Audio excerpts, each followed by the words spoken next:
Oke, assalamualaikum warahmatullahi wabarakatuh. Jadi kami di sini akan mempresentasikan materi transformasi linear. Nah, sebelum itu perkenalkan saya Agus Rahmatul Huda dengan NPM terakhir 195. Perkenalkan saya Muhammad Naufal Zinin Firdaus dengan NPM akhir 236. Oke, materi pertama, apa itu transformasi? Nah, transformasi itu mirip dengan fungsi dalam matematika, tapi memiliki sedikit perbedaan. Nah, di fungsi dalam matematika kan biasanya bekerja dengan angka-angka kayak bilangan real dan lainnya. Dan kalau di transformasi ini bekerja dengan vektor, yaitu arah dan panjang. Oke, kita masuk ke apa itu transformasi linear. Nah, untuk transformasi linear ini memiliki dua definisi. Untuk definisi yang pertama, itu kita misal punya vektor V, lalu kita transformasi oleh T sehingga menghasilkan vektor yang baru, vektor W. Dan V ini biasa kita sebut dengan domain dan W kita sebut dengan kodomain. Untuk gimana penerapannya, kita langsung ke contoh soalnya aja. Nah, untuk contoh soalnya seperti ini. Kita misal punya R3. R3 ini vektor. 3 ini apa? 3 ini adalah dimensi 3. Jadi angka di sini tuh menunjukkan dimensi berapa. Misalnya R2 maka dimensinya 2. Nah, kita punya vektor berdimensi 3, kita transformasi oleh T sehingga menghasilkan vektor baru yang berdimensi 3 juga. Dan didefinisikan sebagai berikut. Jadi rumusnya itu kayak gini. Ini kan vektor yang baru, vektor yang awal atau domainnya. Lalu ditransformasi oleh T sehingga menghasilkan vektor baru. Vektor barunya itu ini udah rumusnya. Kita disuruh ngapain? Kita disuruh nentuin bayangan vektor V. Lah, kita tinggal masukin aja toh. Ini kan awalnya 4, 3, 2, ini kan X1, X2 dan X3. Kita masukin, lalu kita tinggal masukin juga ke sini. Jadi kita masukin X1-nya 4, X2-nya 3, X3-nya 2. Kita masukin, lalu kita hitung sehingga ketemu hasilnya X1-nya 20, X2-nya 17, dan X3-nya 4. Sehingga bayangan dari vektor 4, 3, 2, jika kita masukkan sesuai dengan perintah soal ini adalah 20, 17, dan 4. Oke, selanjutnya adalah transformasi linear di definisi kedua. Jadi misalkan nih, sebenarnya sama seperti definisi yang pertama, tapi bedanya adalah jika ada skalar dalam proses ini. Nah, di sini ada dua sifat yang harus terpenuhi, yaitu semisal nih sifat pertama ini tuh jika kita menjumlahkan dulu vektor U dan V lalu ditransformasikan, hasilnya itu sama dengan kita mentransformasikan vektor U lalu ditambah dengan transformasi vektor V. Nah, di sifat kedua ini jika kita mengkalikan skalar dengan vektor U lalu ditransformasikan, itu hasilnya sama dengan kita mengkalikan transformasi dari vektor U. Seperti itu. Kita lanjut saja ke contoh soal. Nah, di sini sama seperti di definisi satu tadi, ada dua dimensi. Jika di dua dimensi maka X, Y. Gitu. Nah, gini kita misal punya vektor U dan V. Vektor U kita karena dua dimensi jadi U1, U2 dan V1, V2. Nah, di sini kita ingin membuktikan bahwa T adalah transformasi linear. Bagaimana caranya? Agar dianggap transformasi linear, maka kedua sifat itu harus terbukti. Nah, di sifat pertama kita ingin transformasi pertama kita ingin membuktikan bahwa vektor U ditambah V yang ditransformasikan hasilnya adalah sama dengan transformasi U ditambah transformasi V. Nah, dari proses ini terlihat bahwa hasilnya adalah sama seperti ini. Jadi sifat satu terbukti. Nah, di sifat kedua ini kita ingin membuktikan bahwa skalar yang dikalikan vektor U yang ditransformasikan itu hasilnya sama dengan skalar yang dikalikan transformasi U. Nah, karena dari proses ini tuh ternyata sudah terbukti benar, maka ini disebut dengan transformasi linear. Lalu di contoh selanjutnya, jika misalnya kita ingin membuktikan bahwa T itu bukan transformasi linear. Nah, di sini kita rumusnya kita punya X, Y plus 1. Nah, di sini Hmm, kita ambil sifat pertama, yaitu vektor U ditambah vektor V lalu ditransformasikan. Itu setelah melakukan proses, ternyata hasilnya adalah transformasi U ditambahnya tidak jelas, ternyata tidak sesuai dengan sifat pertama tadi. Maka di sini dianggap bukan transformasi linier. Seperti itu. Oke. Jadi kita lanjut ke materi selanjutnya adalah transformasi matriks dari dimensi n ke dimensi m. Jadi singkatnya, kita misal ini kan matriks awalnya kita punya matriks berdimensi n, lalu ditransformasi, lalu dimensinya berubah menjadi dimensi m. Lah, itu kayak gimana? Notasinya itu bisa ditulis kayak gini ya. Kalau misalnya dia suku ke n, jadi sampai berapapun akan seperti ini. Kan ini xn, mn, jadi suku ke n. Lah, gampangnya gimana? Gampangnya adalah W sama dengan A dikali X.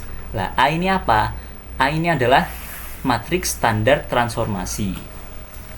Jadi A-nya nanti ini ada dari soal. Jadi kita tinggal masukin aja. Untuk lebih gampangnya kita bisa langsung ke contoh soal. Contoh soalnya kurang lebih seperti ini. Kita punya matriks berdimensi 4, lalu ditransformasi dan menghasilkan matriks berdimensi 3. Jadi ini dari 4 ke 3. Lah, itu udah didefinisi kayak gini. A-nya itu udah ada 2, 4, min 3, 1, min 1. Nah, ini A-nya. Kan tadi rumusnya W sama dengan A dikali X. Berarti ini W-nya, ini A-nya, dan ini X-nya. Lah, terus soalnya apa? Jika kita punya X itu min 1, min 3, 0, dan 2, maka ditanya hasil transformasinya T adalah berapa? Kita tinggal masukin aja. Kan tadi rumusnya W sama dengan A dikali X. X-nya berapa? Kita masukin 1, min 3, 0, 2. Ini 1, min 3, 0, 2. Lalu A-nya berapa? A-nya kan ini. Masukin A-nya. Lalu kita tinggal perkalian matriks aja, kan perkalian matriks itu baris dikali kolom, berarti baris kali kolom nanti ketemu 1, lalu terus baris kali kolom lagi ketemu 3, dan baris kali kolom lagi ketemu 8. Maka hasil transformasi matriksnya adalah 1, 3, dan 8. Oke, kita lanjut ke materi selanjutnya, itu kernel. Kernel ini apa? Kernel ini kumpulan semua vektor dari domain V yang dipetakan menjadi 0 oleh transformasi T. Kan tadi di awal kita punya rumus kayak gini. Kita misal punya vektor V, kita ditransformasi oleh T menjadi vektor W. Nah, kernel ini gimana gampangnya? Jadi kita punya vektor V ditransformasi oleh T, nah T-nya ini 0, sehingga kita dapat W-nya ini 0. Jadi gampangannya kita sama dengan 0. Nah, tujuan dari kernel ini apa? Tujuan dari kita mencari sama dengan 0 itu adalah mencari solusinya. Kan kita biasanya untuk sama dengan 0 itu mencari akar-akar, untuk mencari pembuat 0. Maka itu bisa dibuat untuk mencari solusi. Lalu kernel itu juga digunakan untuk mengetahui apakah transformasi itu bernilai injektif. Injektif itu satu-satu. Lah, syaratnya bernilai injektif itu apa? Nanti kalau misalnya hasilnya itu cuma ada 1, ada sama dengan 0 yang masuk ke kernel, maka vektor itu disebut injektif. Untuk lebih jelasnya mungkin bisa langsung ke contoh soalnya aja. Nah, kita misal mau mentransformasikan matriks vektor berdimensi 3 menjadi dimensi 2. Dan kita punya rumusnya, formulanya itu kayak gini. Kan ini dimensinya 3.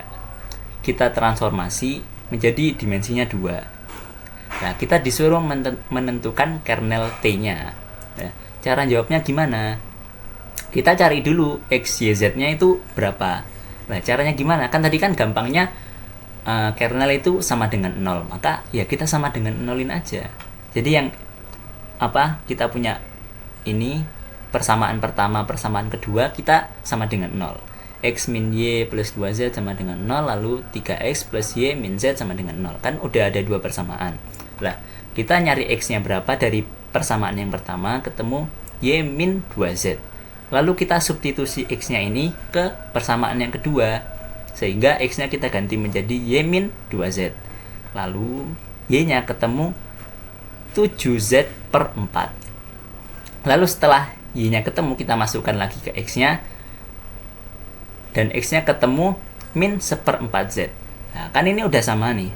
Y-nya 7Z per 4, X-nya min 1/4Z. Kan ini udah tinggal Z-nya aja. Nah, biar gampang gimana caranya? Kalau misalnya kita nyari Z-nya kan nanti muter-muter terus. Nah, itu kita bikin Z-nya menjadi variabel bebas. Sehingga Z-nya itu kita misalin lagi menjadi Z sama dengan T. T ini variabel bebas yang baru. Lah, karena Z sama dengan T, maka kita ganti Y-nya kan tadi 7Z per 4. Nah, Z-nya ini kita ganti T karena Z sama dengan T. Menjadi Y sama dengan 7 per 4T. Lalu yang X-nya sama juga. Kan tadi kan X-nya min 1/4Z. Maka kita ganti Z-nya menjadi T. Jadi X sama dengan 1/4T. Sehingga solusi vektornya itu menjadikan tadi X, Y, Z. Nah, solusinya gimana? Kan tadi Z-nya itu sama dengan T. Maka ini saya langsung disederhanain ya. Kan harusnya ini kita tulis X-nya kan min 1/4T, Y-nya 7/4T, lalu Z-nya sama dengan T. Cuman ini T-nya saya keluarin. Jadi T-nya menjadi skalar. Jadi T dikali min 1/4, T dikali 7/4, dan T dikali 1. Karena ini hasilnya bukan sama dengan 0, maka vektor ini bukan vektor yang injektif. Oke, selanjutnya adalah jangkauan. Nah, jangkauan itu adalah semua hasil yang bisa diperoleh dari transformasi T. Jadi kesimpulannya itu jangkauan itu kita mencari ruang kolom dari transformasi. Nah, basis jangkauan itu berarti kolom-kolom yang independen. Nah, tujuan dari jangkauan ini itu untuk mengetahui output apa saja yang bisa dihasilkan oleh transformasi T. Nah, mencari jumlah dan juga untuk mencari jumlah basis jangkauan, dan digunakan untuk mengecek apakah transformasi tersebut itu surjektif atau onto. Maksudnya dari surjektif ini tuh berarti jika jangkauannya itu mencakup dari seluruh kolom. Nah, notasinya itu seperti ini karena jika melihatnya itu sulit, jadi kita langsung aja lanjut ke contoh soal. Nah, di sini kita punya soal nih, transformasi dari dimensi 3 kita pengen ubah menjadi dimensi 2 dengan matriks A. Nah, soalnya tentukan apakah jangkauan dari T, lalu apakah jangkauannya mencakup seluruh dimensi 2. Nah, cara jawabnya itu seperti ini. Pertama, kita pecah dulu jadi kolom. Nah, karena ini dimensi 3, kita jadi pecah dari jadi A1, A2, dan A3. Seperti ini. Jadi A1 itu kolom pertama, 1, 2, A2, 2, 4, dan A3 itu 3, 6. Nah, yang kedua, setelah dicek ternyata kolom A2 dan A3 ini tuh bergantung pada A1. Bagaimana kita tahu kalau itu bergantung? Karena kita buktikan dengan A2. A2 itu ternyata 2 kali lipat dari A1, dan A3 itu 3 kali lipat dari A1. Seperti itu. Oke, lalu selanjutnya itu karena jangkauan itu mencari independen maksudnya itu sebenarnya untuk mempermudah kita untuk mencari basis dari jangkauan tersebut. Nah, di sini kan kita udah tahu kan yang independen dari kolom tersebut kan hanya A1, yaitu 1 dan 2. Jadi range-nya atau jangkauannya itu adalah span 1, 2 atau span A1. Ini tuh maksudnya tuh berarti jangkauannya itu hanya berupa garis lurus di dimensi 2 dan bukan dari seluruh bidang di dimensi 2 tersebut. Nah, bagaimana cara kita menjawab dua soal tadi? Soal pertama kan tadi pertanyaannya apa jangkauan dari T? Jangkauan dari T itu sebenarnya kita dapat tulis seperti ini. Jangkauan C kali 1, 2 atau C kali A1. Kenapa C? C itu berarti maksudnya adalah skalar. Jadi kan kayak misal skalar ini bisa bebas kita isi selama masih dalam jangkauan. Misal C-nya itu adalah 2 kali 1 kan 2 kali 2 kan 4. Nah 4 kan masih masuk dalam range A2 seperti itu. Lalu yaitu semua kelipatan dari vektor 1, 2. Kita dapat kesimpulan seperti ini. Nah yang soal kedua, apakah jangkauannya itu mencakup seluruh dimensi 2? Jawabannya adalah tidak, karena ternyata kita kan tadi independennya itu hanya satu baris saja. Nah sementara kalau 2 dimensi kan kita harus punya 2 baris seperti itu. Oke, terima kasih dari kami kelompok terakhir.